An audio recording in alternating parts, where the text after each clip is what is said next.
di pantai. Tambak gua mati bandeng nih. Udah gua mati nih, rugi dong. Ya kan? Rugi dong. Lu tanggung jawab. Nah, ajukan. Kita tuntut tuh perusahaan. Siap, saudara Pak. Mas Soe. Dengan Bapak siapa Pak? Pak Gatot Jumantoro. Oke, Bapak. Jadi kami ini dari kelas 7 SMP Kolej Teknik Pak. Mungkin bisa dengan singkat perkenalkan salah satu saja namanya. Nama saya Mas Roken Miria, absen 20. Ya, terus Bebas Pak. terus ini Nama saya Abraham Alfa. terus apa Pak? Saya Naomi Mafandra. Terus Nama kecilmu? Noah. Noah. Saya Adrian Rafael. Nama saya Abi. Nama saya Yoris Joseph Satrio, Pak. Biasa dipanggil Tio. Tio. Joseph toh? Nah, Pak, jadi ceritanya itu kami ini mau bikin podcast ini gara-gara Bapak udah tahu belum? Jadi saat ini sekolah kami ini sedang mengadakan sebuah kegiatan Pak.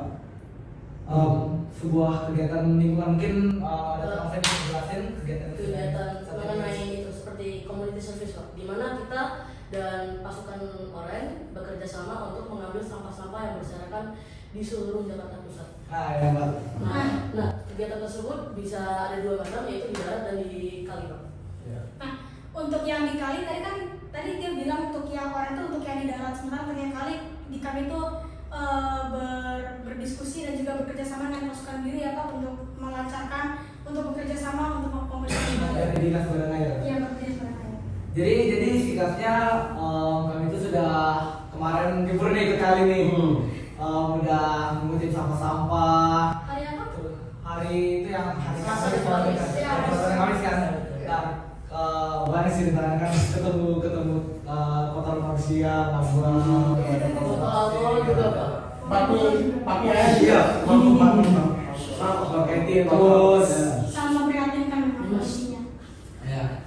Jadi maka dari itu Pak, ini tuh sebenarnya podcast ini itu merupakan sebuah program keberlanjutan dari kegiatan yang telah kami lakukan untuk menggali lebih dalam lagi Pak soal kelestarian lingkungan alam ini Pak. Jadi mungkin kalau saya boleh nanya Pak, apa aja sih Pak faktor-faktor yang menyebabkan bencana alam seperti banjir sampai penumpukan sampah ini Pak?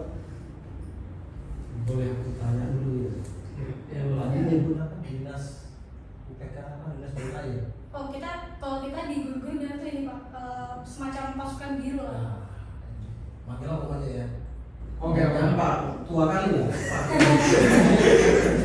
Oke, om kasih siapa om pandangan dulu ya. Oh, gitu. Sebenarnya saya terima kasih nih kita bisa sharing, berbagi ilmu, berbagi pengalaman. Ya. Saya bukan orang ahli, cuma emang bekerja berkecimpung di lingkungan hidup. Seperti yang Yu bilang tadi, pasukan biru itu dari dinas tata air ya.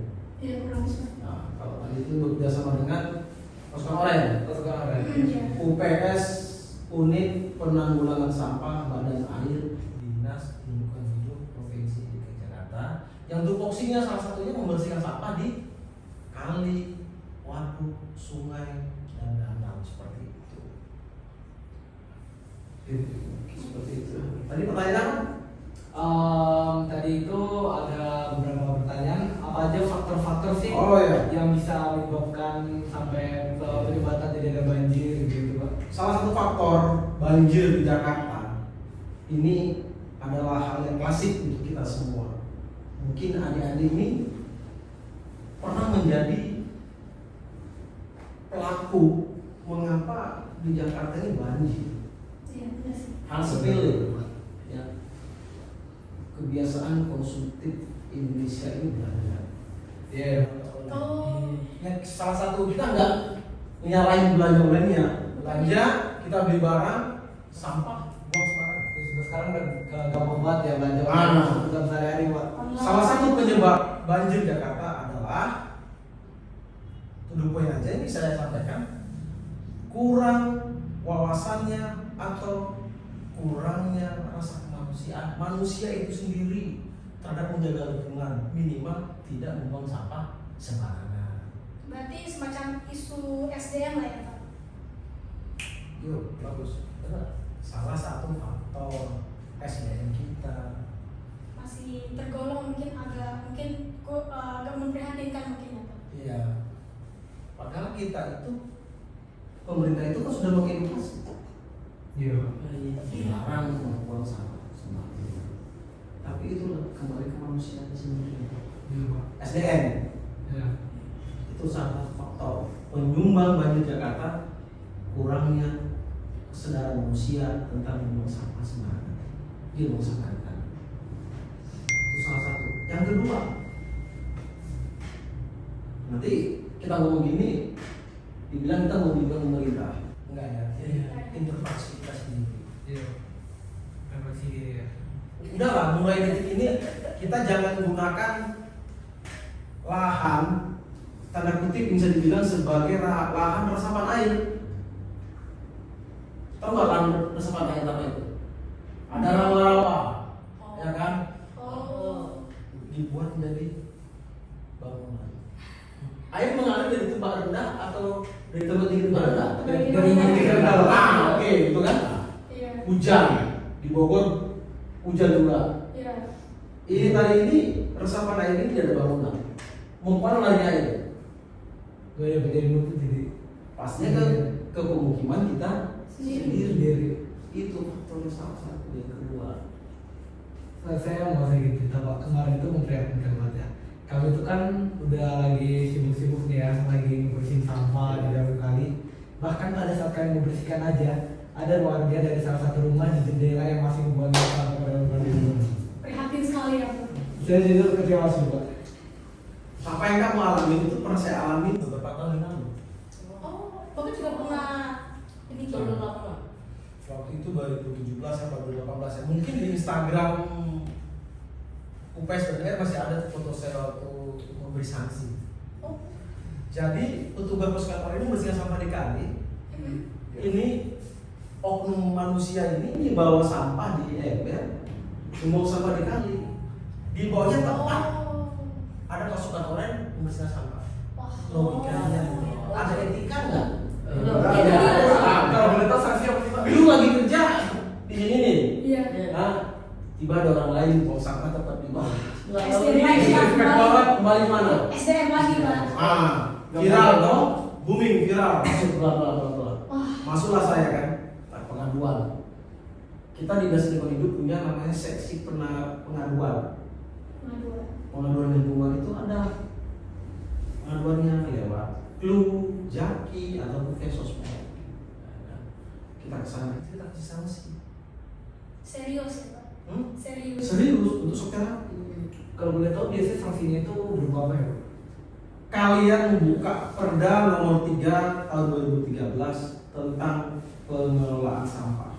Coba Perda nomor 3 tahun 2013 tentang pengelolaan sampah. Ada yang punya ini coba Google. Coba Perda nomor 3 tahun 2013 tentang pengelolaan sampah. Di situ ada berupa sanksi-sanksi. Oke. Perda Coba aja sanksi buang sampah sembarangan di Jakarta.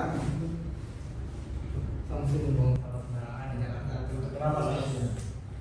Kenapa? Pengolahan sampah itu Apa ya?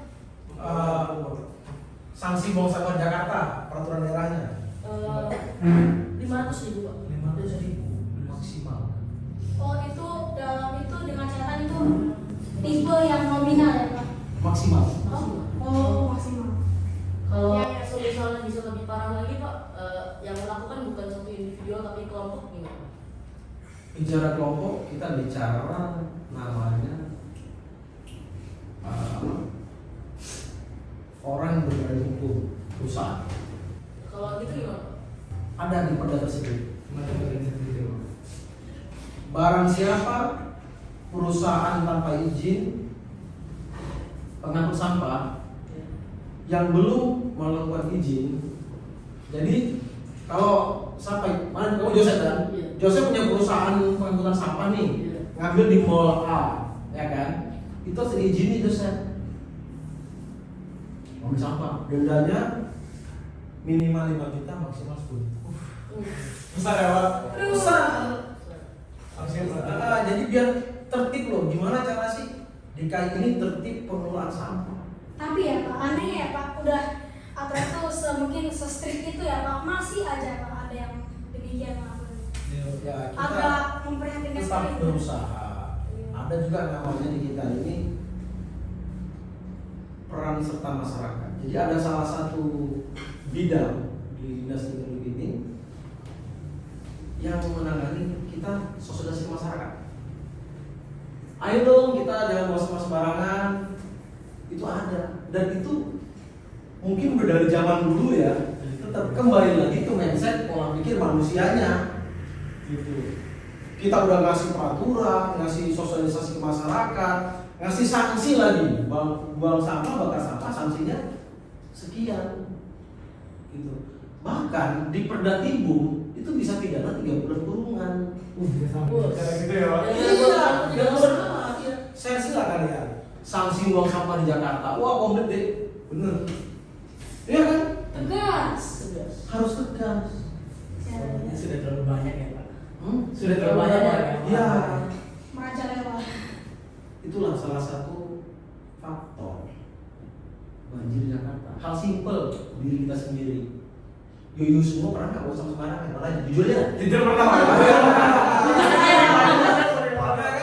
Ini jujur sendiri aja. Oke, misalnya saya habis di kantin nih Pak, beli minuman dari kantin. Habis itu misalnya saya main basket nih Pak, habis itu saya buang sembarangan di Pak. Wah. Kalau saya beda Pak, saya misalnya kan saya suka minum sedotan kan, kan ada plastik penutupnya tuh Pak. Nah saya kalau saya beda Pak, saya plastik penutupnya saya misalnya di meja, saya mungkin saya geser pelan-pelan, tidak kelihatan gitu Pak kalau saya Pak. Tapi itu buang sampah sembarangan kan? Iya. Kalau kita udah terbiasa ya Iya. untuk tertib membuang sampah dari diri sendiri lah. Iya. Gue aja nih makan permen. Membuang itu rasanya berat hati. Tau kan? Saya udah ada yang ini. Oh iya. Kalau di depan kita ada rumah sampah sembarangan, pasti emosi. Saya waktu mudik motor nih, mana? Buka kaca, dari mobil bawa sampah. Gue tegur dong. Percuma mobil bagus, masih nyari bawa sampah sembarangan. Iya kan? Sikap. Boleh dong, baca nggak di media-media? Banyak banget. Yang lain itu mudik, sampai dicopot jalan di jalannya. Iya. Yang di puncak apa tuh? Tuh dari mobil buang sampah di kali. Viral. Baru seminggu kemarin. Tapi mah gini, misalnya kemarin saya sempat dengar nih ada yang buang sampah sembarangan, ditegur orangnya malah yang lebih marah malah yang Waduh. buang sampah. Itu udah makan sehari dulu saya ya. Oh. Coba kalian follow aku di Sekolah Hidup atau buka di YouTube. Ada di situ edukasi kita buang sampah. Sampai saya nangkep memberi sanksi warga buang sampah sembarangan itu selalu kita jadikan sosial media ya. Bukan berarti untuk menghinakan seseorang, tetapi itu untuk edukasi masyarakat. Menghimbau kalau buang sampah ini loh ada sanksi. Gitu. Jadi intinya yang bocor dari lu nih, salah satu faktor penyebab banjir Jakarta buang sampah sembarangan. Hilangnya daerah resapan air, banjir, ada rawa di bangun, musim hujan, air mau kemana? Ya kan? Iya. Sama satu lagi, adanya bangunan-bangunan yang tidak selayaknya di pinggir sungai. Jadi membuang limbahnya otomatis ke sungai. Bukan, kehambat. Panturan aja. Stop. Karena saya juga ada cerita nih Pak, kemarin kan saya pengalaman tuh Pak. Saya tuh kalau nggak salah di Kali Bogor ya, kemarin kita bersih-bersih itu ya. Itu saya lihat di ujung arus tuh, wah itu banyak sekali kotoran tuh numpuk di sana. Padahal pas saya perhatiin Pak, pas saya bersihin semua, ternyata ada lanjutannya Pak ke kali yang lebih besar. Ya, kali besar. itu ternyata pas saya periksa ya, saya sama waktu itu ngerjainnya sama kelompok saya yang lain tuh, itu karena sama-sama itu tuh tersumbat semua. Makanya kalau saya perhatiin juga juga mungkin karena sampah-sampah itulah jadi salah satu penyebab air kan jadi naik karena itunya jadi tersumbat. Dan yang lebih parah ya Pak, saya baru sadar kalau misalnya arus itu ini Pak, apa namanya, bisa membawa kan sampah kan di ujung. Semakin banyak sampah di ujung Pak, semakin terhambat Pak airnya Pak. Dan harus dibersihin secara berkala terus-terusan Pak. Dan kalau misalnya ada masing-masing aja Pak ya Pak, nggak buang sampah sembarangan, satu aja Pak, satu orang masing-masing gitu ya Pak, pasti langsung gak lagi Pak begitu Pak. Karena kan itu kan karena satu orang aja, misalnya satu orang mikir, cuma saya aja buang sampah sembarangan, pasti kan nggak akan berdampak besar. Semua orang bilang kayak gitu. Semuanya berpikir Semua seperti berbeda, itu. berbeda kan? Masing-masing coba ngambil kayak gitu, udah bersih pasti. Iya. Ya benar kan? Benar. Iya. Itu dia. Iya memang. Jadi intinya kembali ke sini kan?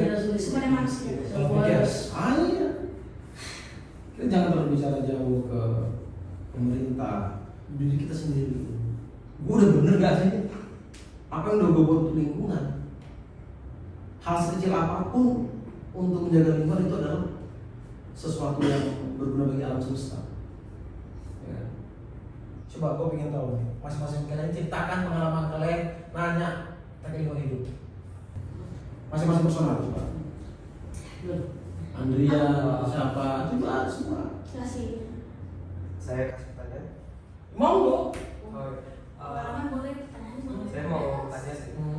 Sebenarnya saya bukan dari Indonesia, saya orang Singapura. Yes. Kalau di Singapura orang-orang masih buang sampah sembarangan, tapi berkurang. Itu saya belum tahu bahwa edukasinya lebih bagus atau hukumnya yang lebih bagus.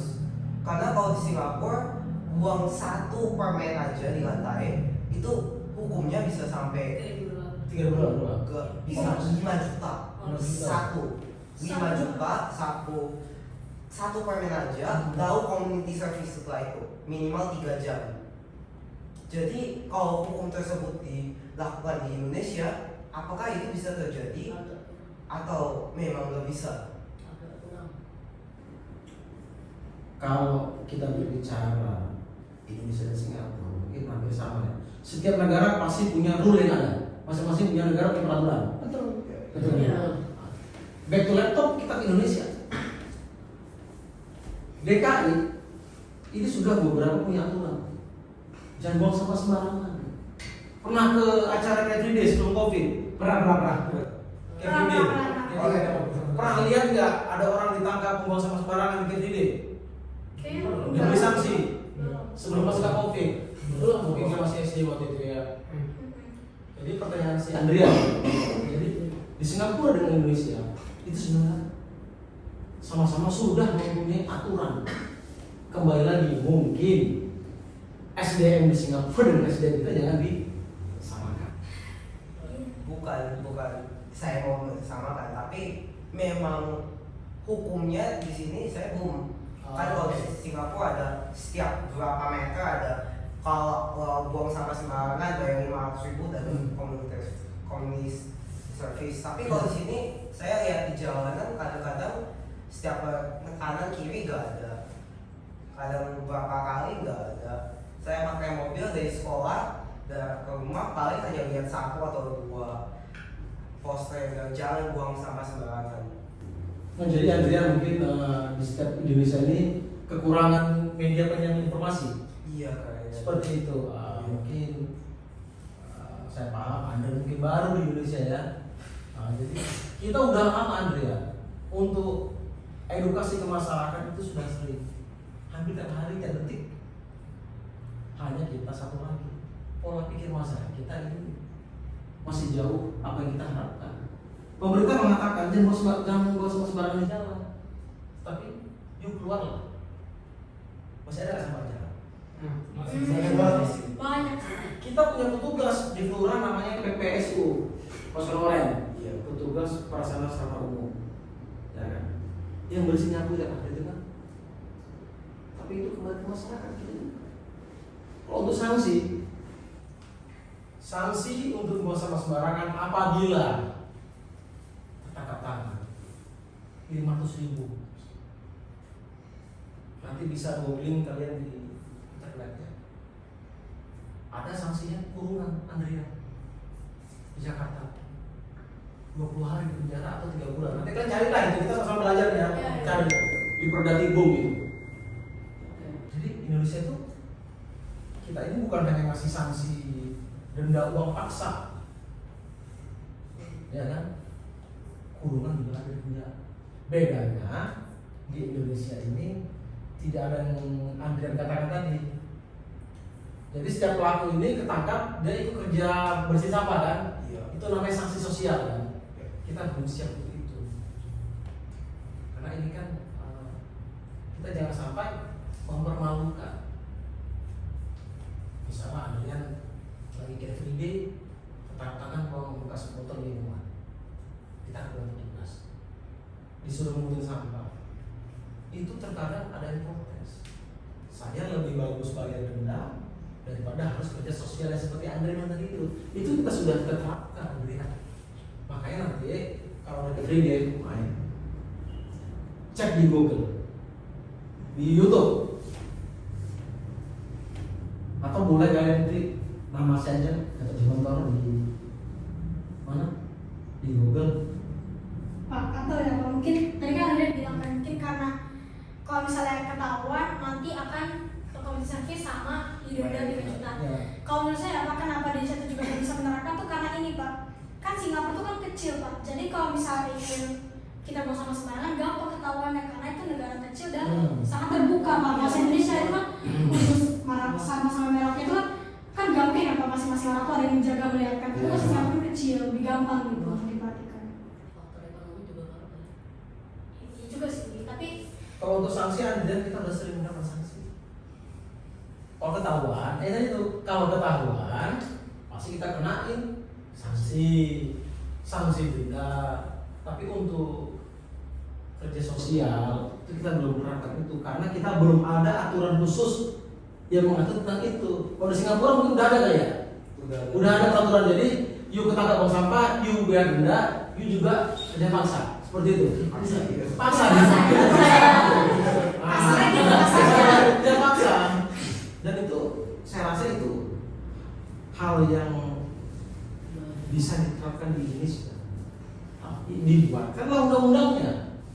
Ya, Iya, betul. kalau kita berjalan tanpa undang-undang itu adalah sesuatu yang ilegal. Iya.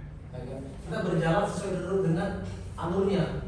Ada peraturannya, kita jalan. Nggak ada peraturannya, kita jangan jalan karena bisa Pidana. nanti apa namanya itu penyalahgunaan wewenang. iya lebih ke dalam. Segala sesuatu yang tidak ada larangannya dan tidak ada aturannya boleh dilakukan Hukum tak tertulis. karena tidak ada larangan.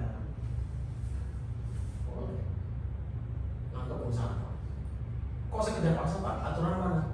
Kalah kita kan? Ini aturannya ayat sekian, pasal sekian. Mungkin ini dari diskusi hari ini kita bisa, kemudian pemerintah inilah mendengar, buatkanlah regulasi khusus, ya kan? Kita nggak mau sampah, kerja sosial, ya kan? Oke, ada lagi? Berarti buat proposal dulu ya Pak, kalau mau buat apa?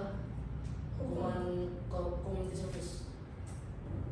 Kerja sosial itu sebenarnya dari siapapun itu, dari diri pribadi maupun kumpulan orang banyak bisa mengajukan itu. Ada ini bisa, bukan kajiannya apa, sehingga kalian menelurkan yang namanya sanksi sosial bagi pelaku buat sosial. Alasannya apa? Ada alasannya kan? Iya. Baru kalau kalian buat itu, saya ada di belakang kalian. Kalian maju saya di belakang. Apa yang mau dirubah nih? Misalnya perda 3 tadi ini, di semua pasal tidak disebutkan sanksi sosial atau kerja sosial. Itulah kalian ajukan gugatan. Saya ingin loh di peraturan ini diterapkan sanksi ini. Saya sebelum kalian ada ini maju lingkungan kita. Oke, udah terjawab nggak Adrian? Oke, siapa lagi? Pak, Nanti gantian coba kamu. Siapa namanya? Abraham. Saya mau tanya Pak, apakah ada kemungkinan untuk hukumannya itu bisa bertambah ataupun semakin dikeraskan lagi jika masyarakat tetap malah lebih banyak yang melanggar untuk membuang sampah sembarangan gitu Pak? Apakah ada mungkin? Ada kemungkinan. Ada. Peraturan daerah yang terkecil dari itu denda 500.000. Ada denda kurungan. Sakit nggak kita buang sampah seplastik denda 20 hari penjara. Ya kurang seimbang sih. Orang seimbang kan? Ya, tapi itu sepantasnya dilakukan. Harus dilakukan. Daripada Ada. Sidang loh, Tipiring. Tindak pidana ringan. Sidang Tipiring. Nanti teman adik-adik ini saya aja digodohin. Perda Tibu yang kata di situ. Dari buang air kecil sembarangan aja, buang air besar, ada sanksinya deh. Ini Jakarta. Semua terus salah ngerti. Makanya tadi dia punya pertanyaan itu bagus. Sanksi sosial harus diterapkan biar ada efek jerah. Seperti yang you bilang tadi, ada nggak sanksi lebih berat? Ada. Baca Perda Tibu, berapa buang sampah sanksinya? 500.000 atau 20 juta atau denda kurungan 20 hari. Meningkat. Hah? Meningkat. Bukan meningkat. Kita mau pakai pasal yang mana nih? Oh. Kita mau pakai pasal yang mana nih? Apa kita pakai pasal apa di Perda 3 tentang buang sampah atau Perda Tibu? Yang lebih berat ini Perda Tibu. Pidana ringan. Tipiring sidang. Masalah belum penjara 2 hari. Mau apa? Ada bro. Coba Demas, apa yang kau tanya? Tadi Bapak sempat bilang bukan Bapak mungkin nggak bilang direct seperti itu, tapi ini yang saya tangkap Bapak bilang mungkin ada sanksi, mungkin harus bayar sekian atau dipenjara sekian. Nah tapi Bapak juga bilang dimulai dari mindset masyarakat masing-masing. Nah mungkin ada cara kita bisa mengubah atau ada cara untuk mengurangi mindset seperti itu.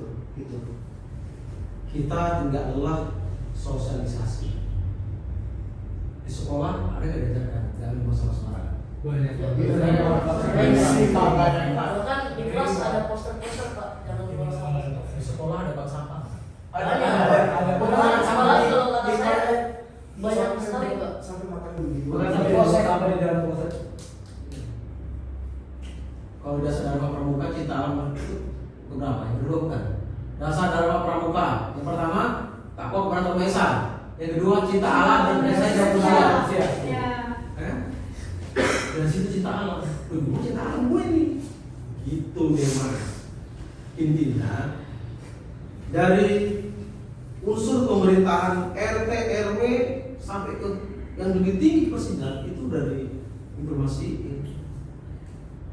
Ada peraturan gubernur tentang pengelolaan sampah ada. Naik lagi ke aturan lebih tinggi, peraturan daerah tentang sampah. Ada undang-undang perlindungan dan pengelolaan lingkungan hidup tahun 2009. Itu sanksinya miliar. Berat. Iya. Tapi itu Pak, menurut saya apa itu tuh kayak tuh kurang masuk akal bakal sampai miliar karena kan tergantung dari ekonomi menengah ke atas, menengah ke bawah dan bla bla bla gitu. Itu untuk yang berbadan usaha. Tapi Perusahaan. Bisa dong misalnya. Bukan individu. Bukan individu sayangku. Kalau individu terlalu berat ya Pak. tapi perusahaan ini perusahaan dengan maksud misalnya apakah pelaku ekonomi biasa kah atau gimana nih Pak maksudnya? Karena kan perusahaan kan bisa banyak Pak. Setiap pelaku usaha yang berbadan hukum. Oh iya. Itu berarti mau CV, mau PT, pabrik, dia damping buang sampah sembarangan. Kita lihat lagi, sampah ada berapa jenis? Saya tanya. 6 ya Pak. Apa aja? Katanya gitu. Yang kalian tahu, sampah yang dikasihkan ada berapa jenis? Organik, ketiga, residu itu. Terus Plastik kertas. yang terkecil aja lah, 3 organik, non organik, B3. ketiga. Di rumah ada B3 nggak? Ada. Ada. Kabel, baterai, elektronik. Elektronik itu ini sampah elektronik B3. B3 berbahaya. Kenapa saya nyuruh bawa tumbler? Coba. Salah satunya fungsi tumblernya apa? Terus kayak gini. Pengganti Dapat mengurangi digunakan sampah plastik. Mesin berkali-kali untuk meminimalisir Mengurangi masalah. beberapa Mengurangi. Oh iya Pak. Jadi kalau ngomong Pak, sampah dibagi menjadi 3 kan, organik, anorganik, B3. Kita di mana-mana ya Pak mengapa istilah atau mengiklankan mungkin ya dan bersorak-sorak harus dipisah menjadi 3 biar tidak sampah mulai dari rumah ya kan. Tapi pas kemarin saya perhatiin ya Pak, waktu saya di kali mau saya sama petugas karen itu saya tuh merasa ya Pak, merasa aja mungkin ini dari sisi saya aja ya Pak.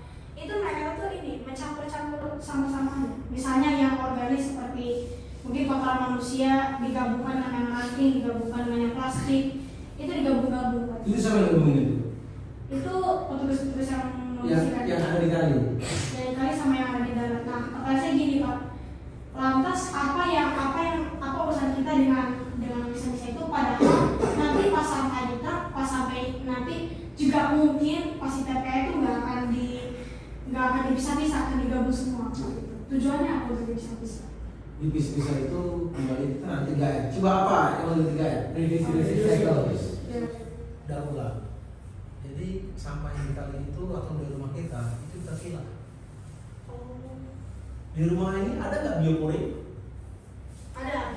Ada bioporing? Serapan air loh, tempat yang ada lubang-lubang Tahu, lubang ada. iya, Oh, ada. bioporing. Ada komposter nggak? Nggak Nggak ada. ada. Kita dari rumah kita sendiri. Ya kan? Ada bioporing, terus air, ada komposter. Limbah sisa sampah organik, sisa makanan dengan sisa sayuran, ya kan? Itu jangan kita buang ke bumi dengan tong sampah di depan rumah, tong komposter ditaruh di situ. Memang sih hawanya kurang enak sampah.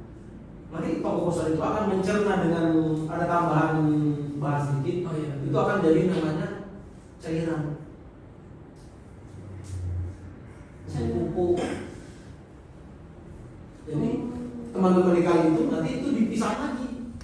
Sebelum gua ke TPA dipisah nanti. Itu kan berbeda ya. Mana yang organik dan organik. Kalau organik nggak bisa terurai ya, namanya botol aqua bekas, ya kan itu kumpulin kita pisah. Kalau boleh tahu ya Pak, itu sampah-sampah yang dipisah-pisah itu ya Pak, itu tujuan akhirnya kemana? Apakah ke TPAK atau pusat pendaur ulangan kah atau pusat mungkin tadi komposter kah? Setelah didaur ulang apa udah didaur ulang gitu. Iya. Sebelum daur ulang. Jadi sampah di kali itu nanti kita daur ulang lagi tugas kita. Kalau dipisah-pisah. Pisah mana sampah plastik. Apakah ada kaca? Apakah ada B3? Kita pisah. Yang dibawa ke Bantar Gebang itu adalah residu. Oh. Contoh-contoh residu itu apa aja nih, Pak? Yang paling umum. Sampah organik yang nggak bisa terurai kan, seperti makanan lain. Residu seperti potongan-potongan plastik kecil itu, Mikroplastik. plastik, kaca itu bisa didaur ulang. Makanya kaca tidak kita buang ke Bantar Gebang, itu bisa diolah menghasilkan ekonomi, bro. Nilai jual. Ada nilai jual. Dilakukan. Itu juga Pak. Mungkin seperti itu ya. Kalau limbah B3 kita serahkan ke pengepul B3. Ke sana ada perusahaan penghancur sampah B3. Jadi B3 juga dari penyumbang terbang deh. Sampah rumah sakit yang penting itu ada tempat khusus. Nanti dibakar di insinerator. 1.500 watt, 1.500 Celsius tuh untuk membakar B3 ini. Jadi Jakarta ini udah bagus ya. Kita perlahan pasti pelan-pelan. Pak, maaf ya Pak, tapi kalau saya bilang tadi dibakar B3, masalah baru udah terjadi solusi. Insinerator itu adalah pembakar sampah yang sudah diuji. Oke. Iya. Jadi begitu bakar sampah itu ada asap darah ya kan. Itu diukur apakah udah sesuai dengan baku mutu? Baku mutu itu adalah ukuran partikel, ukuran bahaya nih asap ini untuk terbang ke angkasa kita. Jadi diuji. Udah diuji. Jadi pembakaran semen itu udah diuji emisi namanya 6 bulan sekali. Oh. Kalau nggak sesuai baku mutu, kita sanksi, perbaikin harus sesuai baku mutu. Kalau boleh tahu sanksinya berapa? Sanksinya kita mau pakai undang-undang atau perda. Kalau boleh dua-duanya. Kalau undang-undang kita bisa baca di undang-undang tentang perlindungan dan pengelolaan hidup. Iya. Itu ada sanksi. Udara, air, limbah itu sanksi di sana. Tapi itu untuk perusahaan, kalau untuk pribadi kita cukup itu. Perda 3 aja. Udah cukup kapok orang buang puntung. Saya pernah nangkep di Camp Free Day untuk rokok. Saya kalau tugas di Camp Free Day dulu sebelum Covid ya, sebelum Covid itu hari Minggu saya tugas di Bundaran HI. Pakai seragam begini ya dulu. Orang iseng mau potong rokok taruh di busway. Ini bawa ke pos. 500.000. Nyesek nggak satu bat potong rokok? Sisa makanan, setiap rokok taruh di situ. Oh, karena ketemu itu kemarin. Nanti bisa lihat aja di YouTube. Pak, ini kayaknya Max sama Abi ini kayak belum ada pertanyaan nih, Pak. Ini sama nanya, Roman. Abi, Abi nanya dia, aku mau tanya juga. apa aja? Sebenarnya ya, nih kan di Jakarta ini kan sedang maraknya banjir ya. Apa yang saya tanyakan tuh simpel Pak. Iya. Ini kan banjir nih, misalnya nih ada banjir terjadi. Kira-kira cara yang paling efektif untuk mengatasinya, maksudnya cara yang paling cepat itu bagaimana Pak? Cara mengatasi banjir. Iya. Ini dilihat dari sudut pandang apa nih? Dari maksudnya kayak kan ada banjir terjadi. Nah kan ada petugas-petugas, nah cara petugas-petugas itu menyelesaikannya itu gimana? Oke. Simpel. Ada genangan ya. Hujan, pasti ada genangan, banyak banjir. Mampet, saluran. 2. Petugas kita membersihkan itu. Kalau kita bicara solusi banjir, dari zaman Batavia juga banjir dari Jakarta ya. Cuma yang kita sayangkan nih, kok nggak ada langkah-langkah konkret ya? Dari Indonesia masih dijajah Belanda sampai merdeka begini-begini terus Jakarta ya. Nah, iya. Ini siapa yang salah? Ya kita semua salah. Pak, kesini Pak. Monggo, mau minum-minum. Kita semua salah. Seharusnya dari dulu kita tata rapi. Saluran air dibersihkan. Setiap musim kemarau di got itu pasti ada lumpur sedimen kan? Itu dikeruk agar pada saat musim hujan aliran airnya Saya kalau boleh tahu ya Pak, kan dari tadi kita udah bahas kali-kali sesuai tempat-tempat yang tercemar. Kalau boleh tahu apa sih contoh-contoh tempat-tempat sungai atau kali itu yang mungkin terkenal dengan pencemarannya di Indonesia ini Pak? ini bisa besar DKI. DKI. Pernah dengar nggak banjir kanal timur BKT itu berbusa? Pernah Pak, kayaknya Pak. Nggak sering berbusa. Alkohol Pak. Nah, apa yang menyebabkan air berbusa? Ada yang bisa jawab? Deterjen Yes, salah satu.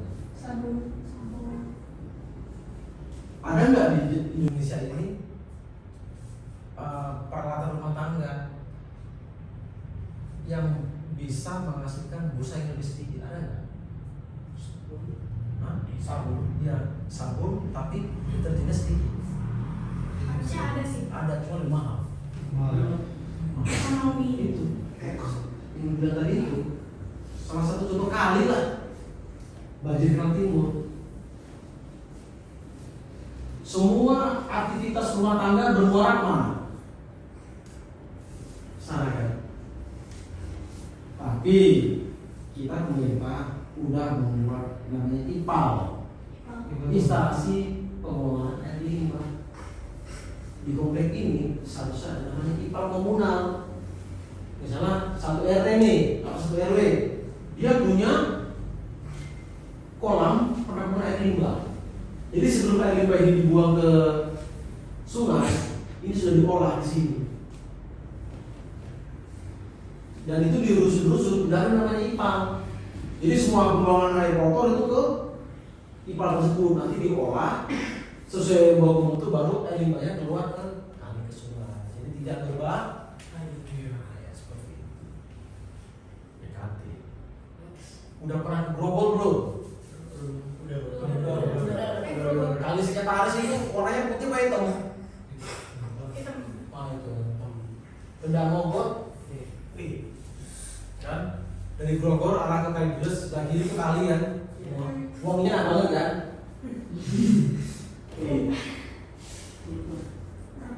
Tergantung mindset pola pikir masyarakat dan pelaku usaha di sekitar itu yang dibenahi. Kita udah sih sama sih. Kalau ada kali kecil penduduk banyak, semua bermuara di sana. Jangankan ikan emas, lele pasti mati di situ. Iya. Kemarin kamu itu. Iya kan. Kemarin ketemu banyak. Kalau kita di sana, sungai mana yang paling kotor, teman-teman udah bisa melihat sendiri. Iya kan? Semuanya. Semuanya Anies itu juga. Nah, Angelina kan? Iya. Itulah teman-teman kalau bisa mudah-mudahan ini lebih proaktif. Kalau bukan kita generasi muda sebagai apa? Bukan penerus, pelurus generasi saat ini. Ayo maju ke lingkungan ini. Jarang sekali ada pemuda di Indonesia ini kayak kalian. Jarang, karena apa? Mindset orang kita nih ekonomi. Ada duit nggak sih itu kan? Ada duit nggak sih? Gitu. Ada sumber ekonomi di sana. Yuk pilah sampah dari rumah dan botol aqua itu ada nilai ekonomi. Jual sampah atau kardus, bang sampah. Kita udah mati-mati ya, udah nggak pernah lelah. Edukasi. Pemerintah terbaik keluarganya di Bantar Gebang. Sekarang itu ada namanya PLTSA, Pembangkit Listrik Tenaga Sampah. Iya, etanan. Dari sana, bukan tanah. Dari sana gitu. Udah ke Bantar Gebang? Belum bisa awal di sana. Ke gunung. Gunung Papa. Tinggi banget ya Pak. Lumayan kan? Berapa? Hari berapa itu? Berapa kan Pak? Sehari itu sekitar lebih kurang sampah Jakarta ke sana. Iya. Jakarta aja. Cakep aja. 7.000 ton. Satu hari. Satu hari. Satu hari loh. Kalau Jabodetabek kira-kira berapa? Udah Ya, kan 4. kalau Jakarta 7.000 ton, kita hitung kota Bekasi seperti 50% lebih. Dan itu sudah dipilah dari sumber. Kalau belum dipilah bisa lebih 7.000.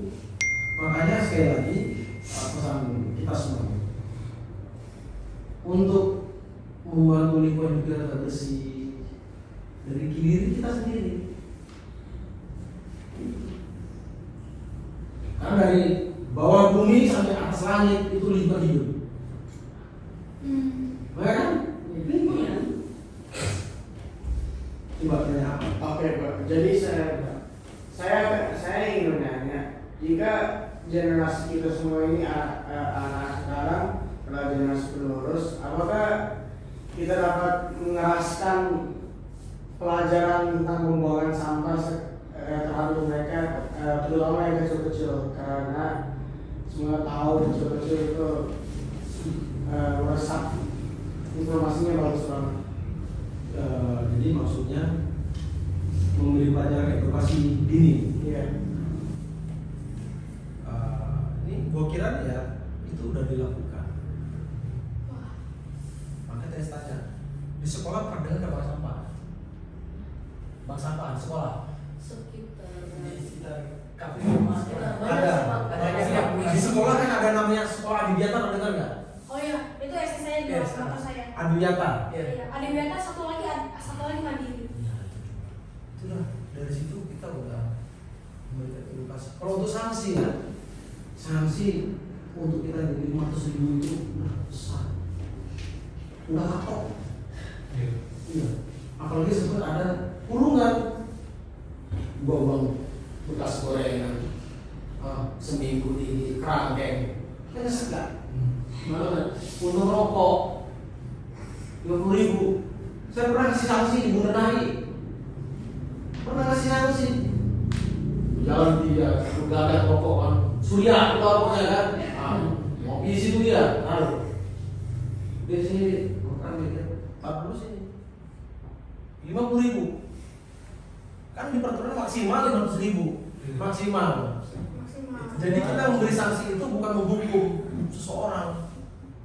Udah tobat ya, propos batang 60.000.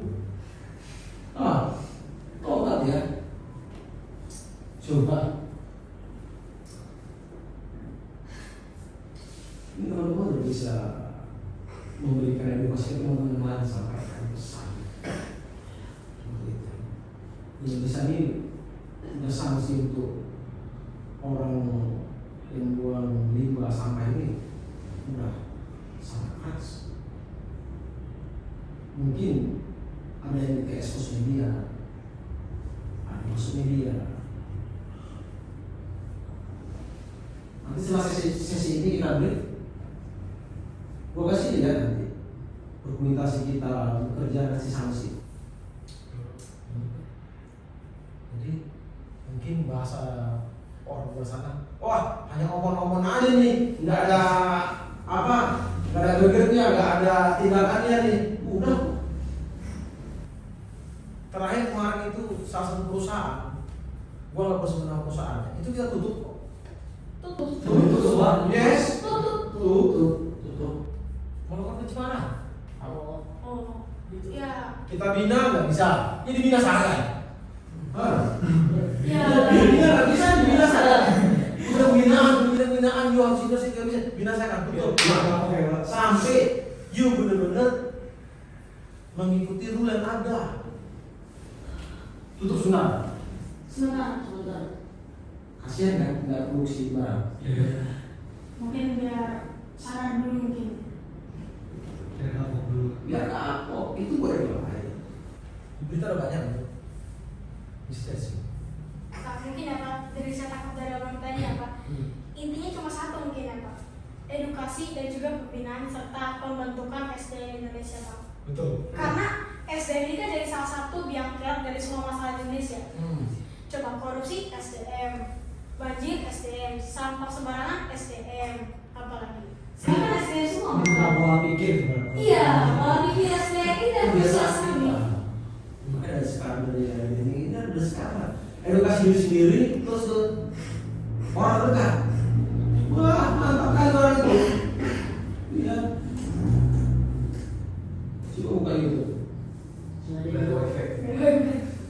Ada. Yang rumah kaca ada nggak? Udah pernah nama mangrove? Belum. Tapi udah pernah masuk ke tempat Udah pernah lihat, pernah lihat. Mangrove juga itu salah satu melindungi ozon tumbuhan. Oke, apa lagi? Kenanya? Pak, saya juga ingin tanya, Pak. Apakah Bapak setuju jika mindset Indonesia berganti drastis, Indonesia dalam maju lebih jauh? Setuju saya. Kalau untuk masa depan bangsa, kebaikan negara, kenapa tidak? Karena pola pikir. Iya. Cuman yang kita apa yang menjadi apa namanya hambatan untuk merubah mindset itu ya, kita yang ada di sini aja nih pola pikir pasti berbeda walaupun tujuannya sama pasti berbeda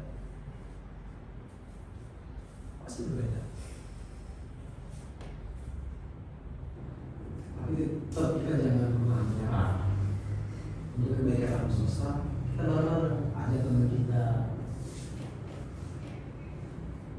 yang terlupakan, kita rangkul kembali, yang tercecer kita pun kembali. Ayo kita ngumpul bareng-bareng berbicara lingkungan.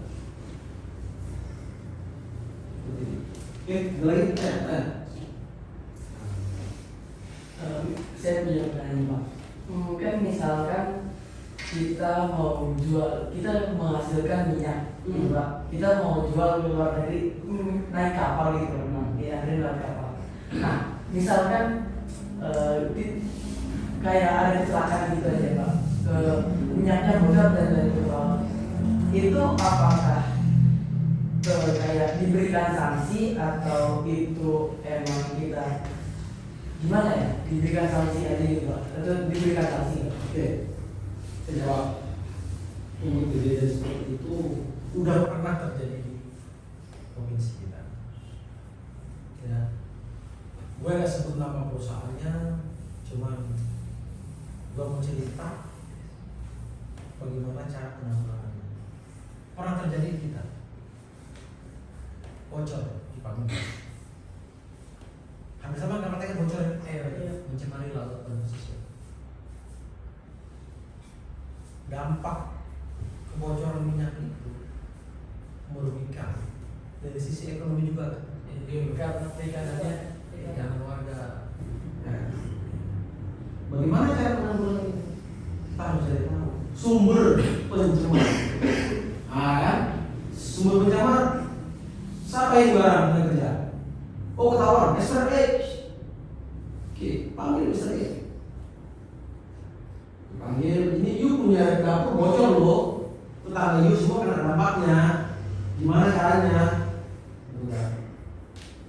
Dilakukan penanggulangan pasca tumpahan minyak. Penanggulangan ini, penanggulangan pencemaran lingkungan. Kan? Itu dibersihkan. Nah, secara teknis mereka masih punya alatnya dong. Nah, setelah itu dibersihin, tetap kita kasih peringatan. Dan kerusakan pencemaran itu disengaja atau enggak, kan ada penyelidikan. Ya kan? Apakah human error atau machine error? Nah, kalau machine error berarti ada kelalaian. Itu kita cari tahu. Penyelidikan dan penyidikan. Oh, ini murni kesalahan mesin. Kita sebut bukan human error. Tapi kalau human error, ya kita beri sanksi sesuai peraturan yang berlaku. Patokannya mana? Undang-undang perlindungan dan pengelolaan lingkungan hidup tadi itu di pasal berapa? Sekian tidak sekian. Atau pakai perdata. Kita pun undang-undang perdata. Pasal 1365 kah? Pasal 1360 kah? Barang siapa, ya kan? Dan orang-orang di bawah tanggung jawabnya melakukan pelanggaran yang menyebabkan orang lain kerugian, maka si bos ini wajib mengganti kerugian yang kita alami. Pesisir pantai, tambak gua mati bandeng nih, udang gua mati nih, rugi dong, ya kan? Rugi dong, lu tanggung jawab.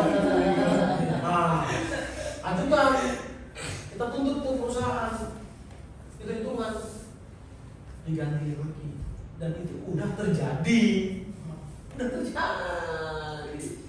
kita. Dan itu bukan omong-omong kita pemerintah ngasih sanksi. Gimana masyarakat sejahtera ngasih sanksi? Itu pertanyaan bagus itu. Gak usah kapal lah, mikir pecah, itu udah pipa minyak itu udah mesti terjadi. Kita kasih sanksi. Kita sebenarnya harus mulai dengan topik yang baru, yaitu mengenai kegiatan industri. Industrinya ini yang kayak mana nih? Kayak boleh gitu. Yang menyebabkan apa? Yang membuat misalnya Kerusakan lingkungan. kerusakan lingkungan di industri. Kalau berbicara industri, ya, itu tidak bisa dikatakan yang namanya apa ya? Dampak ekonomi, dan lingkungannya.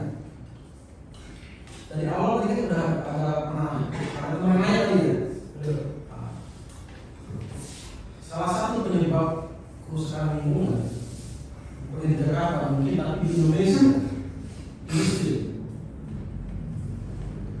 Saya mau tanya sama kalian, apa saja penyebab kerusakan lingkungan yang dihasilkan dari industri? 2 aja. Menurut saya Sederhana. limbah sampah-sampah yang harus dipakai dari kegiatan industri dibawa ke sungai. Oke. Ada lagi? Polusi udara dari salin. Oke. Ada lagi? Gas metana mungkin Pak. Oke. Udah sih. Oke. You? What about you? Cacat dan minyak yang jatuh yang masuk ke dalam kali. Oh. Penyebab kerusakan lingkungan yang dihasilkan oleh industri. Ini kita ambil yang simple, ya, sederhana agar kita cepat tanggap. 1. Masih ada perusahaan yang nakal tidak mengolah limbah cairnya, ya, limbah cair. Maka dari itu setiap industri harus punya namanya IPAL, instalasi pengelolaan air limbah. Pokoknya kita dari bahan itu kami mengolah dan menyaring bagian. Yes, dia mengolah seperti apa kita tadi. Jadi semua hasil buang berbentuk cair tadi itu, ya kan, mau dari mana-mana aja itu bermuaranya di IPAL, diolah di sini, diolah agar hasil limbah cair yang dibuang ke sungai atau kali ini tidak melebihi baku mutu atau ukuran yang telah ditentukan oleh pemerintah. Misalnya kadar airnya, kadar E. coli-nya harus sekian. E. coli itu bahaya. E. coli seperti itu. Jadi salah satu faktornya itu limbah cair. Industri sebelum mau limbah ke sungai itu harus diolah di IPAL, ya. Ingat ya, instalasi pengolahan air limbah. Setelah sesuai baku mutu itu baru dibuang ke media. Yang kedua, pencemaran udara. Pencemaran udara sama dengan namanya IPA tadi. Jadi asap itu harus diukur. Ya, namanya uji emisi. Apakah asap ini sudah sesuai baku mutu? Kalau belum, itu kita sanksi nanti perusahaan ini menyebabkan kerusakan lingkungan. Seperti itu. Industri asap kita batuk, asma. Industri setiap 6 bulan sekali harus melaporkan kondisi industrinya, status ketaatan lingkungan (SKL) 6 bulan sekali. Udara saya sekian loh, mesin jasa saya sekian loh, sesuai baku mutu. Debit air kami sekian loh. Kedua ya, satu faktor kesulitan industri limbah cair udara. Terkait dengan pengelolaan sampah, ini sering nih ada perusahaan nakal yang tidak mengolah limbah padat ya. Dari kantin mereka, ya kan, nggak diolah. Seharusnya di setiap industri ada yang namanya bank sampah. Walaupun ada bank sampah itu dipilah kembali. Jadi yang diambil oleh petugas kebersihan ataupun jasa pengangkut sampah sosial ini sampah residunya. Dan pengangkut sampah ini ada 2 macam. Sampah B3 beda sendiri perusahaannya, karena sampah B3 tidak dibuang bakar ke bank, tapi ada perusahaan sendiri yang mengelola dan menghasilkan limbah B3 tersebut. Ini kalau kita bicara lebih lanjut ini banyak nih keterkaitannya. Seperti itu. Pak, tadi kan di fase. Jadi udah nemu nih ya. Satu faktornya limbah cair, udara, limbah padat, sampah. Nanti kita kembali sendiri. Terus, ayo. Pak, sebenarnya tadi kan di fase sebelum break ini tadi kan kita kan berbicara soal benda industri. Tadi Pak bilang sampai ada juta-juta, miliar, bahkan sampai tutup industrinya. Oke, mungkin kita di sini nggak akan bicara soal benda lagi ya. Tadi yang teman yang udah nggak bicara benda lagi.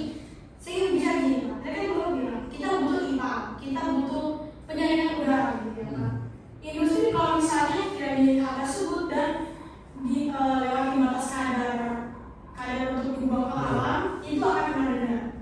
Nah, cara secara mandiri ya Pak untuk industri-industri tadi kan pasti ya Pak ada peran IPA, ada peran penyaringan udara, ya kan Pak?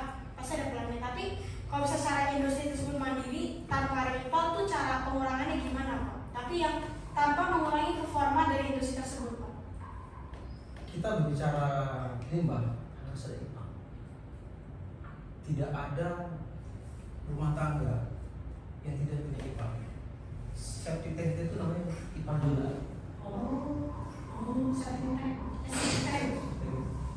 Industri di saat dia membuat industri itu namanya ada di lingkungan amdalnya. Saya membuat pabrik nih, syarat buat pabrik harus punya IPA. Dia harus mengolah limbah. Berarti nggak ada yang punya IPA. Tidak ada yang tidak punya IPA. Karena yang ada sih kutip mereka itu hanya buat kolam biasa. Wah, ada kolam biasa. Ada juga yang punya kolam biasa. Di saat penampungan air limbahnya penuh, diambil mobil tangki, disedot itu. Namanya ada perusahaan BUMD di Jakarta ini yang khusus menyedot dibacain baik itu rumah tangga industri. Itu bagi terlipat sama-sama. Yang penting ya dijual dengan baik. Dijual lah, udah disedot dibawa ke Jakarta Timur itu apa namanya Pulau Gebang ya. Itu Pulau Gebang itu tempat pengolahan limbah cair di Jakarta. Di Pulau Gebang ada, di Duri Kosambi juga ada. Itu kalau kita bicara limbah cair IPA. Oke, next. Saya pengen bertanya nih Pak. Kan kita sudah mengetahui banyak sekali kasus-kasus bahwa industri atau pabrik-pabrik yang nakal gitu Pak. Nah, biasanya apa sih motif-motif atau alasan mereka melakukan kenakalan tersebut Pak? Salah satunya ekonomi. Kalau kalian udah belajar ekonomi nanti, kalau orang kapitalis ini sifatnya begini, modal sekecil-kecilnya, untung yang sebesar besar. Itu kapitalis. Tapi nggak semua kapitalis seperti itu. Jadi gimana caranya perusahaan ini sekecil mungkin mengeluarkan anggaran untuk pengelolaan limbah. Rugi dong, bukan perusahaan omset jual 1 juta sehari mengelola limbah 600.000, gimana ya masih makan karyawan gue ya kan begitu kan. Nakal mereka nih, gue saya ngomongnya nakal dibawa ke selokan, seharusnya diolah, bahkan dia menjadi pencemaran. Salah satunya faktor ekonomi, industri atau perusahaan itu salah satunya itu. Bagaimana caranya meminimalkan biaya pengeluaran. Next. Oke, saya mau begini. Nah, kan setiap bulan perusahaan itu perlu memberikan laporannya. Nah, misalkan dia perusahaannya memberikan laporan, nah sudah sesuai yang ketentuannya Pak. Nah, tapi setelah laporan kan perlu nunggu 6 bulan lagi baru kirim laporan lagi Pak. Nah, di situ mereka kayak nakal gitu Pak dan melebihi ketentuan yang diberikan, itu pernah ada enggak Pak? Ada ini. Misalnya ini ada perusahaan membuat 16 ini laporan status ketaatan lingkungan. Di situ baku mutu udara ambien kami sekian dulu, udah sesuai dengan peraturan ini ya kan. Kami juga udah punya pengangkut sampah B3, itu kan di satu dokumen dijabarin ya. Gua datang tempat lu, bener gak ini sih? Ya kan? Bawa alat ukur, namanya pengawasan lingkungan hidup. Nah, ini bener gak nih? Di dokumen lingkungan ini perusahaan Anda yang sekian. Cek. Pertama, kita ambil sampel udara, genset, sumber emisi dan bergerak. Genset itu kalau nyala melepas.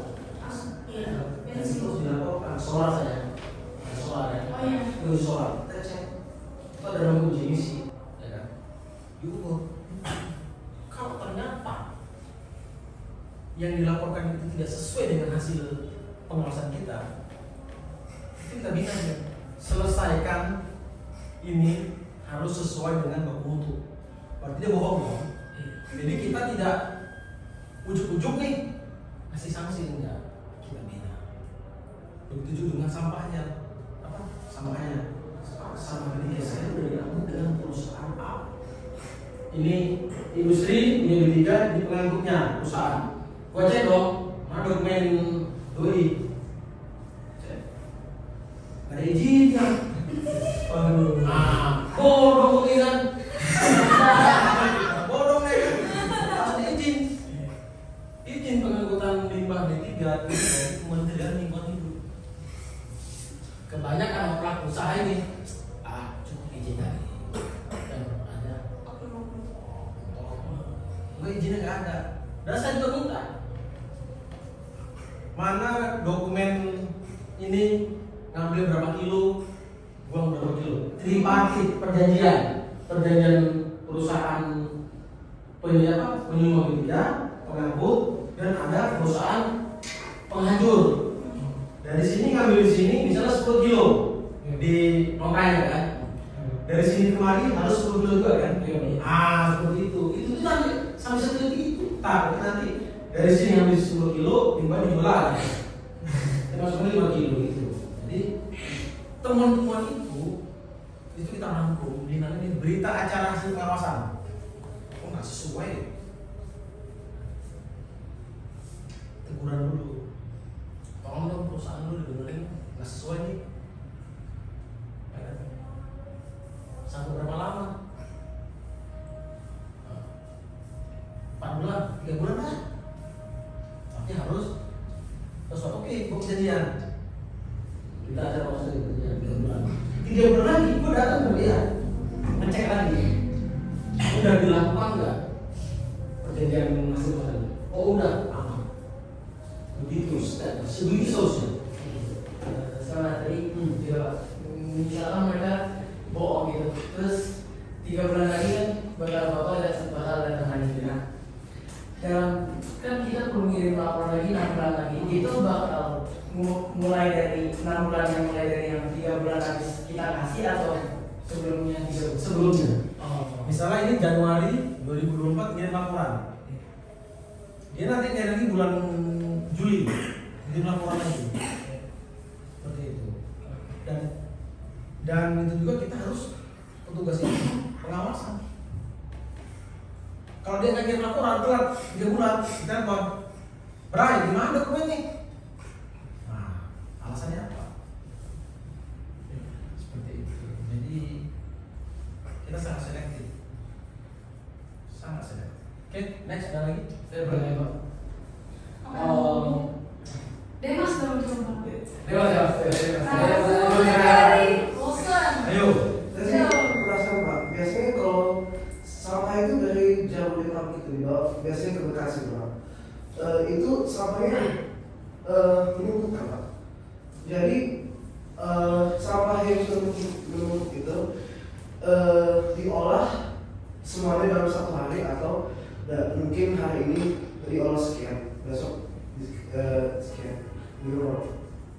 Untuk di Bekasi Bantar Gebang itu hanya sampah DKI Jakarta saja. Oke. DKI Jakarta punya namanya TPST Bantar Gebang. Bekasi juga punya, Tangerang punya, Bogor punya, Bawaslu daerah punya. Terkait sampah yang di sana itu kan residu kan. Dan di sana itu sampah tidak dibakar, Mas. Di sana itu ada namanya tempat pengolahan sampah lagi, TPS 3R. Jadi truk timbang nih, 1 truk misalnya 5 ton, kan? Itu sampah, itu kita pilah. Jadi sampah itu ada 2 saya bilang. Dari sini dipilah sampai di sana dipilah lagi. Totalitas. Semua nih, kaca itu setiap hari. Setiap hari. Liburnya hanya lama hari aja. Ini 1 minggu tetap bebas. 1 minggu tetap masuk. Dan itu Bantar Gebang tidak pernah libur, selalu buka. lebih kurang sekarang 7.000 ton sehari. Semakin banyak manusia, maka semakin banyak dibutuhkan sampah. Kalau satu orang menghasilkan sampah setengah kilo, ya berapa juta ya? Itu nggak ada shift gitu, semuanya jadi Ada sih. Kalau untuk pemilihan sampah dari jam 7.30 sampai jam 4. Kalau untuk listrik tenaga sampahnya itu ada sih perusahaan kerja. Jadi sampai di Jakarta juga ada namanya itu ada bang pembangkit listrik tenaga sampah. PLTSA. Pak, berbicara nih apa soal banyaknya peran-peran oleh petugas-petugas tadi ya Pak, banyak yang gerbang, banyak yang piamilah, banyak yang tadi di sini juga seperti yang tadi Pak bilang. Mungkin ini agak sensitif ya Pak, tapi kalau boleh tahu ya Pak, apa gaji yang mereka tuh deserve gitu Pak, yang mereka tuh layak gitu untuk mereka dapatkan untuk kerja keras begitu. Karena menurut kami berlaku tuh kerja yang sangat-sangat keras gitu Pak, sangat-sangat menyiksa. Nah benar dong? Iya. Itu berbicara tentang honor yang diterima pasukan oranye. Semuanya. Semua. Alhamdulillah untuk di Jakarta itu gaji pasukan oranye ini di luar dari PSU ya sudah di atas UMP Pemprov DKI Jakarta. Besar loh, di atas UMP. UMP di Jakarta berapa saat ini? 3,4. Oh lebih dong. 5. Hampir 5. Iya, hampir 5 ya. 4, sekian. Udah di atas. Bener ya? 5 sampai ya. Berarti dia bagus nggak? Oh lebih. Bagus itu Pak. Bagus kan? Bagus itu. Dan mereka juga bisa ngambil ekonomi dari sampah mereka itu. Oh iya betul. Petugas sama kita ini bersama. Ada tempat buah apa? Kan? Iya betul. Bakal udut bagi mereka. Bagus itu Pak. Iya kan? Jadi intinya memilah sampah ada pendapatan ekonomi yang akan kita dapat. Itu pasti. Kita belaga gila aja nih. Hari libur, satu minggu apa? Hari libur nggak kerja, lembur-lembur sini dapat duit tuh. Pulang ngirim apa? Hah? Benar. Analogi itu kan. Jadi cinta lingkungan pasti juga nilai ekonomi kita. Siapa cepat dia dapat. Iya, pasti ada. Pak, kalau boleh tahu, mungkin ini tapi kira-kira yang bekerja di tempat pembuangan sampahnya berapa Pak?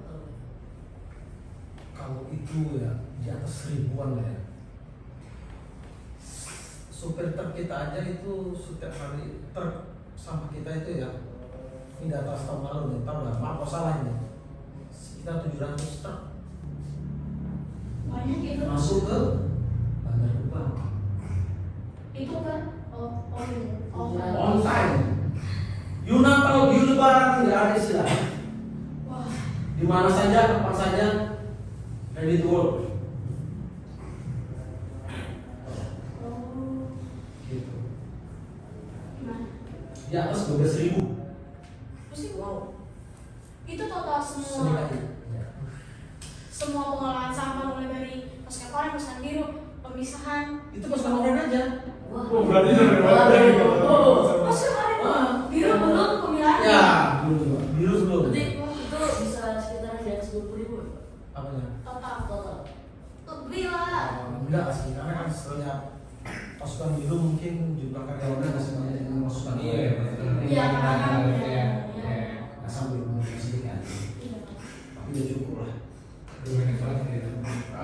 Yes, saya ingin tanya Pak, jika pembuangan industri dapat merusak lingkungan, saya mau tanya, apa alasan ada industri? Alasan dari industri, pabrik, gue itu simpel. Rakyat Indonesia ini butuh lapangan pekerjaan. Satu, faktor ekonomi. Tetapi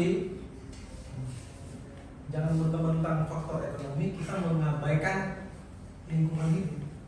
Terkadang banyak orang, banyak industri bicara tentang ekonomi, fulus uang, mengabaikan segalanya. Hah? illegal mining, illegal logging, bahaya tuh. Lu tebang tuh pohon, habis kita ada banjir. Saya juga mau tahu, Pak. Apakah kebutuhan manusia juga termasuk Kebutuhan manusia untuk apa nih? sebagai faktor karenya pabrik? Ya, manusia ini konsumtif. Hari ini makan ayam, besok kita makan ayam lagi, makan daging. Paham maksud saya? Udah makan daging, saya ingin makan lobster. Kalau mau tuh dia tuh kan, Iya. Nafsu. beruk, kasih laut, mencemari, Iya. merusak terumbu karang. Intinya manusia ini ya, tidak akan pernah merasa puas dengan apa yang diinginkan, termasuk mengabaikan norma-norma lingkungan hidup. Gak usah jauh beda. Punya kendaraan motor nggak? Punya motor, punya mobil nggak di rumah? Mobil. Iya. Kendaraan udah pernah diuji emisi belum? Udah. Udah. Udah. Lolos. Lolos kan?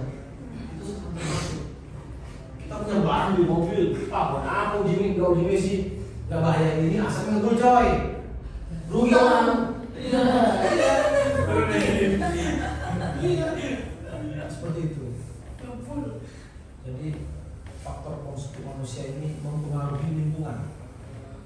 Ya. Faktor konsumsi. Ada lagi? Bagus seperti itu lagi. Adrian, Oke. Abi belum. Abi dari tadi baru Oh iya, ini baru. Jadi ya, ini pertanyaan tentang industri juga nih.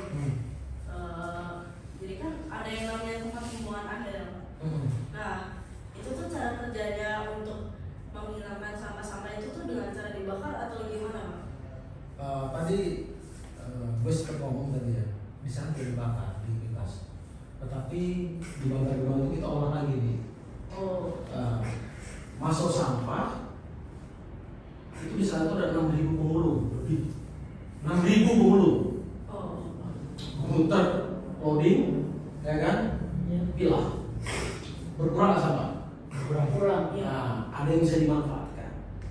Residunya ini nanti buat PLTSA, pembangkit listrik tenaga sampah. Oh, 7.000 ton lebih kurang di sana nih. Di sana seperti itu. Mobil masuk ditimbang, ya kan? Sekian ton mesin kubik masuk ke zona buang. Itu udah nunggu tuh teman-teman pemulung itu. Jadi fungsi pemulung juga ini memilah sampah. Udah dari sini dipilah, di sana juga pasti dipilah lagi. Dari sampah plastik, kresek, yang bahaya kresek. Nilai ekonomi sudah. Plastik kresek itu kalau besi itu sekitar 800 perak sekilo. Plastik kresek ada duitnya nggak? Nah, 10 kilo 8 gitu. nah lumayan nggak? Nah, 7.000 ton di sana itu. Itu diolah di ada namanya saya didaur ulang lagi 3 ya tadi itu. Bisa lagi nanti, misalnya ada D3 ditemuin bisa lagi nanti. Residunya ya buat PLTS lah. Oke. Oke. Ada? Oke. Saya sih belum dapat solusi buat pertanyaan ini. Ya, ada lagi. Mungkin kan tadi kita ada membahas soal industri-industri atau pabrik yang melakukan pencemaran lingkungan dengan sungai. Mungkin bisa diberikan contoh biasanya itu industri atau pabrik dalam bidang apa sih yang umumnya melakukan hal-hal seperti itu? Oke, kita berklaster ya, berarti industri apa yang paling banyak untuk lingkungan. Gitu. Hampir semua industri menghasilkan limbah cair.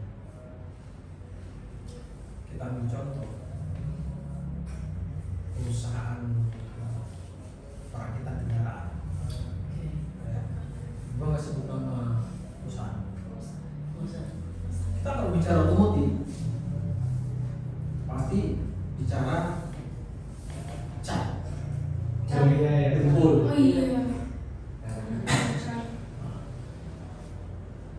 Mereka bekerja langsung ke apa media air langsung berbahaya. Berbahaya. Saya IPA dulu kan. Ya Allah. Pernah dengar kayak di pesisir Jakarta Utara, kawasan pesisir itu ikan-ikan itu pada mati karena tercemar ini apa limbah obat paracetamol kan? Paracetamol. Pernah bro. Jadi dari main itu ya. Saya pernah di salah satu waduk di Jakarta nemuin, kalau udah pernah minum kuku bima, Rajos, Oh, saya sangat sekali. gitu kan? Itu masih industri seperti itu. Kadang dari kita juga buat di sini. Hampir semua industri menghasilkan limbah. Hampir semua industri. Tidak ada yang nggak menghasilkan limbah. Nanti kalau gue spesifik industri ini, ada yang marah nanti. Ya, pokoknya industri ada seperti itu. Ya, oke, next. Kemudian, Sekarang saya punya pertanyaan, tapi pertanyaannya lebih ke industrinya keluarga saya nih. Kalau keluarga saya kebanyakan dari keluarga saya punya industri seperti rumah saya mempunyai industri mebel, tapi itu bukan untuk sekarang lebih ke orang tua saya, dia kerjanya sebagai industri cat. Itu kalau catnya contohnya tumpah, itu catnya masuk got, di gotnya ada saringannya gak? Atau catnya keluar dan masuk ke dalam kali? Oke. Kita bicara ini industri rumahan, industri atau industri besar? Besar ya? Mamimu Besar banget sih. besar banget. pasti dia punya mami punya namanya gestret. Jadi di setiap rumah tangga itu kita punya saringan apa? Saringan sampah di air buangan. Moralnya ke ipal juga. Nah, kalau perusahaan Mami Adrian Tidak mempunyai ipal, dan ini kita bicara umur aja ya, buang catnya masuk ke got dan airnya masuk ke media sungai, adalah pengaduan nanti. Oh, itu ada pencemaran, itu juga disediakan. Di mana sumbernya? Oh, di perusahaannya si Adrian. Nanti kita cek human error kan, sengaja atau tidak sengaja, ya kan? Aku kok ini hanya accident, ini karyawan saya nggak sengaja menumpahkan cat, mungkin di situ nanti ada namanya mediasi, penyelesaian sengketa lingkungan hidup tanpa ke jalur pengadilan, cukup kita mediasi aja, seperti itu. Sebenarnya kita nggak perlu mengakui. Lihat kasusnya, kalau nanti pas dicek perusahaan Mami Ardi tidak ada ipal, nggak ada gestret, ya kena sanksi. Kena sanksi pasti. Tapi aku yakin semua perusahaan di Jakarta sudah mempunyai ipal. Hampir sih, udah punya ipal semua. Oke gitu. Lagi deh, lagi. Saya mau nanya, tapi ini tidak terlalu nyambung sama topik ya Pak. Nggak apa-apa. Saya mau nanya, itu kayak masih ada banyak orang yang mengurus sampah tapi tidak termasuk dalam pasukan orang gitu Pak. Itu disebabkan karena apa, atau dia udah pernah nyoba tidak lolos, atau masuk pasukan orang itu perlu skill atau gimana? dia mulung sampah di mana? Apa? Mulung sampah di mana? Kayak di perumahan-perumahan gitu, terus dia jalan terus Pemulung. ya pemulung gitu. Yang mau berubah gitu loh. Iya. Kalau sebenarnya ya, karena ada mereka itu kita juga merasa terbantu. Seharusnya petugas kebersihan bawanya 10 kilo Bantar Gebang, dengan yang pemulung tadi itu ini berkurang, dan yang ngambil itu mungkin yang ada nilai ekonomisnya. Iya. Jadi memanglah faktor ekonomi juga menentukan. Ujungnya faktor ekonomi juga. Gak mungkin dia punya pekerjaan tetap jadi pemulung. Dan fungsi pemulung juga itu sebenarnya perannya bagus, memilah sampah juga. Seperti itu. Dan nggak ada aturan khusus. Ya, nggak ada aturan khusus. Pemulung nggak boleh sampah, nggak ada. Nah, seperti itu. Jadi faktor ekonomi. Oke, next. Pak, ini saya ada ini Pak. Tapi kayak ini benar-benar arah topik banget kan? Kenapa lagi? Oke, jadi gini, kita sih gini. Menurut saya Pak, daripada kita tuh terlalu memperdulikan ya Pak, sampah-sampah yang di masyarakat saya di kali, di polusi udara juga banyak ya Pak. Kita singkirkan itu, kita coba pikirin ya Pak, yang di Gunung Sampah Bantar Gebang Bekasi gitu ya Pak. Itu sampah kan udah banyak banget ya Pak di situ ya Pak, sampai istilahnya jadi gunung gitu Pak.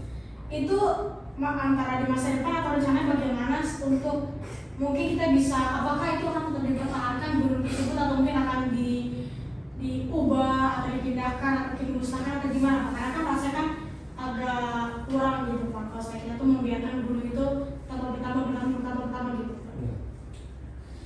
Tadi sebelum masuk kemari saya udah ngobrol dengan Mbak Rudi ya, bapaknya ya. Ngobrol. Jadi di sana itu ada namanya penambangan ulang sampah yang sudah lama dibuat menjadi bahan bakar untuk salah satu pabrik semen yang ada di Jawa Tengah. Gue nggak sana. Jadi sampah yang lama ini digali kembali untuk dijadikan bahan bakar perusahaan. Jadi dia saya kira gitu aja. Gunung itu kita gali lagi. Berarti tetap berkurang ya Pak? Tetap berkurang. Kalau nggak berkurang udah wah ampun, 7.000 ton sehari. Ada mining, lagi kan sampah lama didaur ulang lagi. Jadi apa? Pupuk. Tuh. Kan kita harus cari tahu nih, berapa lama sih hancurnya salah satu sampah, misalnya plastik berapa tahun, ya kan? Ada nanti tuh kaleng berapa tahun, pasti ada tuh kan? Malah ada yang 200 tahun baru punya lebur. Untuk mengurangi di Bantar Gebang itu ya dibentuklah 3R tadi, sampah daur ulang. Mana yang bisa didaur ulang kita daur ulang lagi. Dari plastik kembali ke plastik, dari besi kembali ke besi lagi, diolah terus. Dan residunya dijadikan pembangkit listrik tenaga sampah. Nanti sesekali menerima ya. Iya. Oke, next. Next ada Demas. Demas. Lagi 3. Gitu ya apa? Apa aja masalah lingkungan hidup? Oke, kita sharing. Demas. Kalau nggak ada, nanti saya pengalaman aja deh. Kalau udah Mungkin agak aneh sih Pak, tapi kalau misalnya sampah kotoran manusia itu diapakan ya? oh iya, kita sebelum itu deh. Udah pernah dengar IPAL belum di Pulau Gebang? Yang tadi itu Oh, WC kita penuh, kita nggak bisa sedot. Itu di bawah saya diolah. Oh, Pak itu kayak masuk septic tank ya? Iya, Ya masuk penuh nih, kalau sedot. buangnya di sungai misalnya. Kita kan nggak tahu ya siapa pelakunya. Tapi di DKI Jakarta tuh akan pernah timbul barang siapa buang air itu ada sanksinya. Kita nggak tahu sampai nongkrong sono, ya kan? Nggak tahu. Kembali lagi ke mindsetnya. Kalau ketahuan pasti kena denda. Ada sanksinya kok. Dendanya lumayan itu. Kalau ketahuan tertangkap. Ada lagi? Pak, mungkin ini ya Pak, karena isu waktu ini kita coba bisa waktu mungkin 15 menit lagi Pak untuk karena isu waktu. Ya udah diskusi aja apa yang kita aja. Ada lagi yang mau Ayo. duluan? Kas. Ada isu waktu nih. Apa? Kalau nggak B. ada kita sharing pengalaman aja Pak. Bapak saya kita sekarang udah banyak solusi untuk mengurangi sampah. Tapi apakah Bapak ada ide yang lebih baik yang dapat dilaksanakan dengan realistis Terkait dengan pembuangan sampah dan 3R, terutama recycle. di mana? Recycle. Apa sih? Recycle apa sih? Reduce recycle. Apa sih? Reduce recycle. Iya iya. Oh, mungkin saya nangkap terkait dengan pengelolaan sampah. Kita ini dari dulu udah menerapkan, ada aturannya, udah berulang-ulang sosialisasi daur ulang sampah di tempat. Siapa namanya? Max. Max sih di rumahnya ada nggak orang rumah atau orang tua udah mengolah sampah? Dipilah. Gimana kayak gimana? Ada sampah di rumah, ini sampah bekas sayuran, ini sampah plastik, organik. Enggak, biasanya cuma ditaruh aja. Kembalikan ke diri kita. Itu salah satu cara melakukan pengolahan sampah. 3R itu udah diterapkan sama kita di rumah dulu. Sampah sayuran itu sebenarnya nggak harus kita buang ke depan rumah atau sampah. Ada namanya tadi itu tong komposter. Sisa makanan itu taruh di situ. Ada satu lagi, pernah dengar namanya Maggot? Yes. Di larva itu. Larva BSF itu. Oh iya. Pernah. Itu. Sekolah saya pernah nyoba. Nah, itu nilai ekonomisnya Maggot itu lumayan. Jadi untuk mengurai sampah itu salah satu cara dengan Maggot. Lalu, Pak, aku juga dari pengalaman sendiri, aku juga pernah, kan biasanya di depan ada semput tuh banyak. Dan aku coba pernah buangin tulang ayam ke tempat sembunyinya, terus aku cek lagi semingguan, itu daging di ayamnya udah habis semua sampai di dalam-dalam. karena Maggot. Aku coba enggak gara-gara semut, aku coba bukain, terus lihat banyak lubang-lubang di dalamnya. Semuanya ambil semua daging. Ya itu Maggot salah satu pengurai. Ya, Maggot bisa dicek di itu.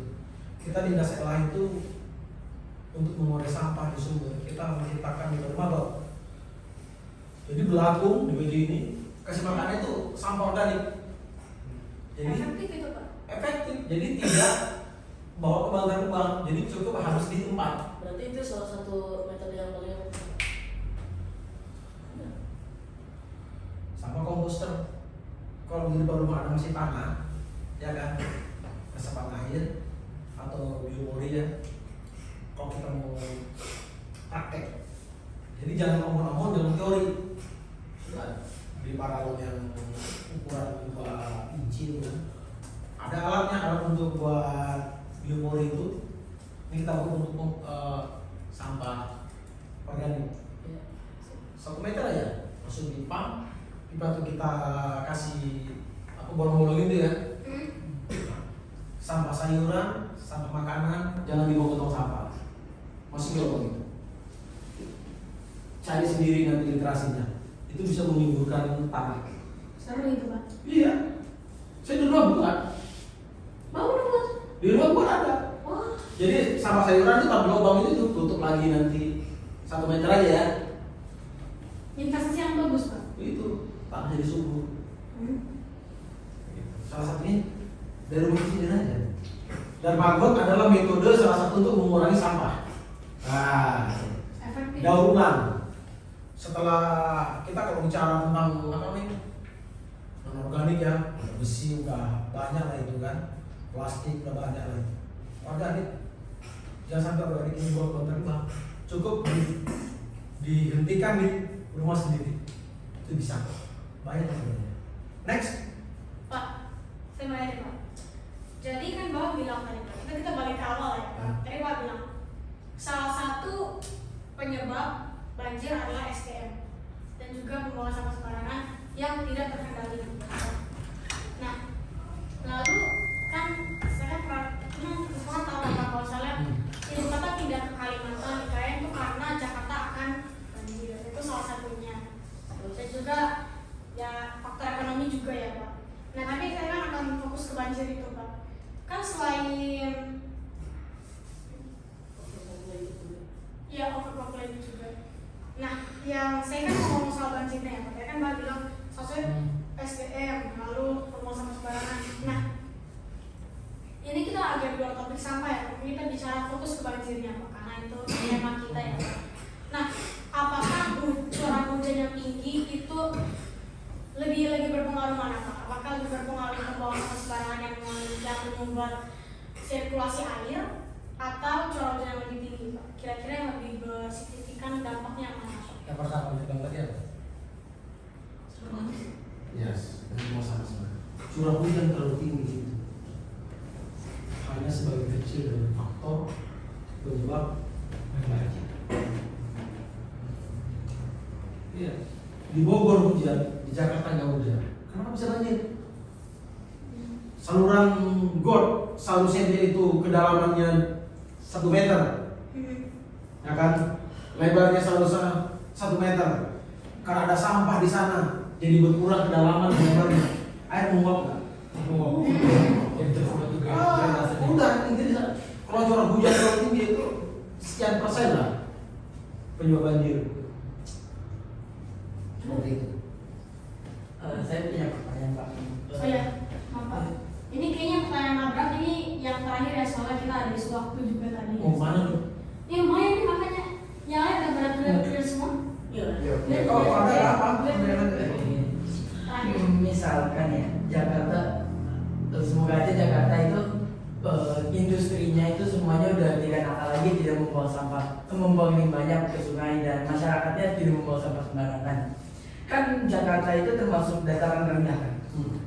Nah, kalau dataran rendah, kalau Jakarta udah jadi lebih baik lagi, tidak buang sampah sembarangan dan limbah tidak buang ke sungai, itu dataran rendah, jika curah hujannya yang tinggi, apakah kemungkinan ada banjir gitu karena dataran rendah? Ada. Salah satu penyebabnya apa Pak? Daerah resapan air yang seharusnya buat resapan air dijadikan bangunan. Bantaran kali yang seharusnya itu netral, tidak ada bangunan, ada bangunan.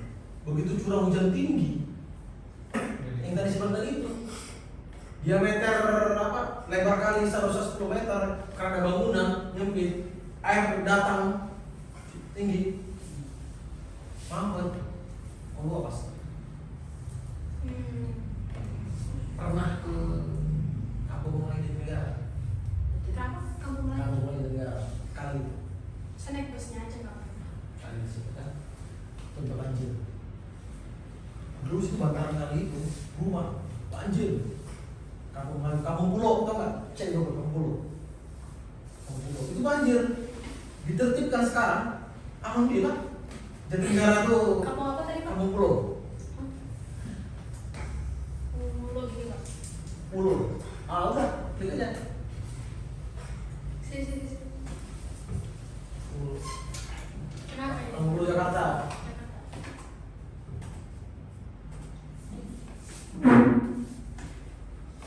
Oh, Ini dulu. luar biasa. Kampung Pulau tuh kan. Parah banget ini Pak. Nah itu di Jakarta Timur, Jatinegara itu. Hitam coklat. Itu kan dulu. Oh itu dulu. Ah, Sekarang gimana? sekarang itu bagus. Sekarang bagus. Penyebarannya parah banget. Waduh, mau jadi banjir, lu tahu aja. Iya, banjir. Selesai. Biar aja. Foto dulu lah. Oh iya, foto. Foto dulu. Baru perlu ditarget ke grup. Nih, ambil sendiri. Tapi Sendiri.